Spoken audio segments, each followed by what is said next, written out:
عشان ايه ما تعملش، فاهميني طبعا. بس انا بقطعها كده، انا بحب المانجا بقشرها، بحب اخزنها كده لان هي بتدي تقل للبتاع للعصير. حلو. انا بقطعها كده، قطعها على طول في العلبه اللي انت هتستخدميها دي، لسه مش هتترمى دي معانا لسه محتاجه ايه دلوقتي، اقول لكم هنعمل فيها ايه. شوفي بقى انت بتحتاجي الكميه بتاعتك قد ايه، وقطعها على حسب الكميه بتاعتك. يعني مثلا هحط في العلبه، هملي العلبه بتاعتي دي، انت ممكن تعملي منجايه. ونصيحه لوجه الله، هي ناس كتيره بتعملها وبتحبها، بس بلاش تعيني المانجا سليمه الواحده بوحدتها، يعني ما تعينيهاش كده تعباها في كيس وتعينيها في قلب الفريزر بتاعك، لا قطعها احسن،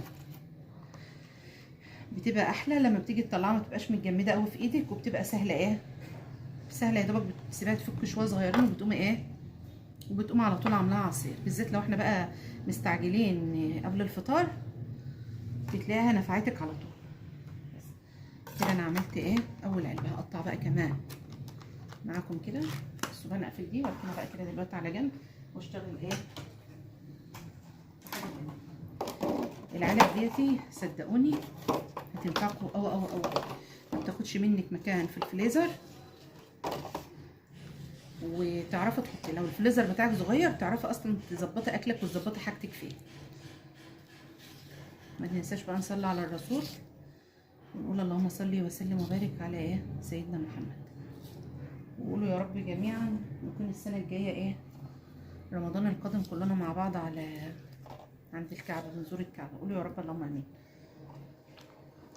رايكم بعدين هعمل لكم ان شاء الله وصفه حلوه قوي من المانجا، انتظروني قريبا. هكمل بقى كده زي ما انتم شفتوني كده.